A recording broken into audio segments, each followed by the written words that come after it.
Hello everyone. ಪ್ರಶ್ನೆ ಸಂಖ್ಯೆ 35 ಅನ್ನ ಗಮನಿಸಿ. ಹೆಣ್ಣು ಮಗುವಿನ ಲಿಂಗವು ಹೇಗೆ ನಿರ್ಧರಿಸಲ್ಪಡುತ್ತದೆ?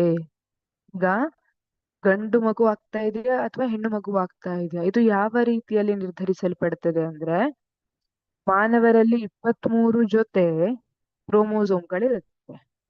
ಆ 23ನೇ ಜೊತೆ ಏನಿದೆ ಅದು ಮಹಿಳೆಯರಲ್ಲಿ XX ಆಗಿರುತ್ತೆ. ಸರಿಸಮವಾದ ಜೋಡಿ ಅಂತ ಹೇಳ್ತೀವಿ. ಪುರುಷರಲ್ಲಿ ಇದು X ಮತ್ತೆ Y ಆಗಿರುತ್ತೆ. Y ಎನ್ನುವಂತಹದ್ದು X ಗಿಂತ ಚಿಕ್ಕದಾಗಿರುತ್ತೆ.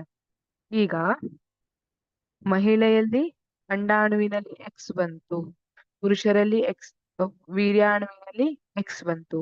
ಆ ಸಂದರ್ಭದಲ್ಲಿ ಹುಟ್ಟುವಂತಹ ಮಗು ಏನಿದೆ XX, ಇದು ಹೆಣ್ಣು ಮಗು ಆಗ್ತದೆ. ಹಾಗಾಗಿ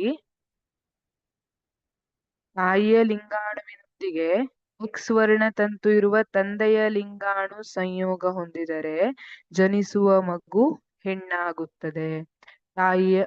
ತಾಯಿಯ X ಮತ್ತೆ ತಂದೆಯ X ಸೇರಿ ತಾಯಿಯ ಲಿಂಗಾಣುವಿನೊಂದಿಗೆ X ವರ್ಣತಂತು ಇರುವ ತಂದೆಯ ಲಿಂಗಾಣು ಸಂಯೋಗ ಹೊಂದಿದರೆ ಜನಿಸುವ ಮಗು ಹೆಣ್ಣಾಗುತ್ತದೆ. ಅದೇ ಈಗ ತಾಯಿಯಿಂದ X ವರ್ಣತಂತು, ತಂದೆಯಿಂದ Y ಬಂದಿದೆ ಅಂದ್ರೆ ಆ ಸಂದರ್ಭದಲ್ಲಿ ಇವೆರಡರ ಸಂಯೋಗದಿಂದ ಹುಟ್ಟುವ ಮಗು ಏನಾಗ್ತದೆ? ಗಂಡು ಮಗು ಆಗ್ತದೆ.